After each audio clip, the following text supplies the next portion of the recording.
തൊലിക്കട്ടിയുണ്ടോ? തൊലിക്കട്ടിയുള്ളവരെ കണ്ടിട്ടുണ്ടോ?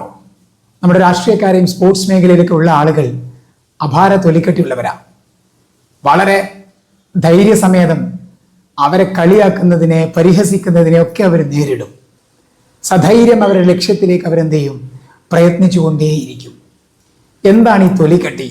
തൊലിക്കട്ടി എന്ന് പറയുന്നത് തൊലിയുടെ കട്ടിയല്ല, മറിച്ച് നമുക്ക് കാണാൻ പറ്റാത്ത നമ്മുടെ മനസ്സിന്റെ അദൃശ്യമായ നമ്മുടെ മനസ്സിന്റെ കട്ടിയാണ് തൊലിക്കട്ടി കൊണ്ട് വിവക്ഷിക്കുന്നത്. എങ്ങനെയാണ് മനസ്സിന് കട്ടി ഉണ്ടാക്കുക?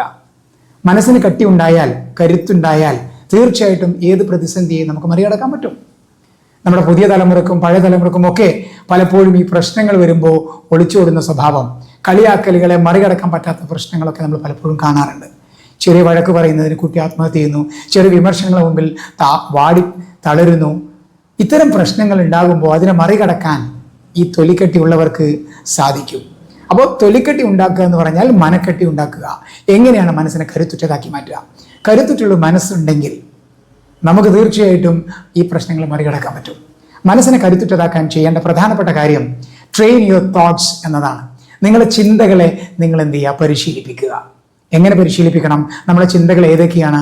നെഗറ്റീവായ ചിന്തകൾ, സംശയമുളവാക്കുന്ന ചിന്തകൾ, അതുപോലെ നമ്മളെ ഡിസ്ട്രാക്ട് ചെയ്യുന്ന, നമ്മുടെ ലക്ഷ്യത്തിൽ നമ്മളെ വഴിതെറ്റിക്കുന്ന ചിന്തകളൊക്കെ പലപ്പോഴും മനസ്സിൽ വരാറുണ്ട്. അത്തരം ചിന്തകളിൽ നിന്നും നമുക്ക് മോചനം കിട്ടിയാൽ, അത്തരം ചിന്തകളെ ഇല്ലാതാക്കി അതിനു പകരം എനിക്ക് കഴിയും, ഞാൻ പഠിക്കുകയാണ്, ഞാൻ മുന്നേറുകയാണ്, ഓരോ പതനത്തിലും ഞാൻ പഠിച്ചുകൊണ്ടിരിക്കുകയാണെന്ന് സ്വയം വിശ്വസിച്ചുകൊണ്ട് പരിശ്രമിക്കാൻ കഴിയുമ്പോൾ മനസ്സിനെ കരുത്തുറ്റതാക്കി മാറ്റാൻ കഴിയും. അപ്പോൾ നെഗറ്റീവ് ചിന്തകൾ, ഡൗട്ട്ഫുൾ ആയിട്ടുള്ള ചിന്തകൾ, സംശയം ഉണ്ടാക്കുന്ന ചിന്തകളൊക്കെ പൂർണ്ണമായും മാറ്റി അതിന് പകരം പോസിറ്റീവായ ചിന്ത കൊണ്ടുവരുമ്പോൾ, വ്യതിചലിക്കാത്തൊരു മനസ്സ് നമുക്കുണ്ടെങ്കിൽ, ഫോക്കസ്ഡായി പ്രവർത്തിക്കുന്ന, ചിന്തിക്കുന്ന ഒരു മനസ്സുണ്ടെങ്കിൽ അറിയാതെ നമ്മളെ മനസ്സ് കരുത്തുറ്റതായി മാറും. കരുത്തുറ്റ മനസ്സുകൾക്ക് സധൈര്യം ജീവിതത്തിൽ മുന്നോട്ട് പോകാൻ കഴിയും. അതിനുവേണ്ടി പ്രയത്നിക്കുക.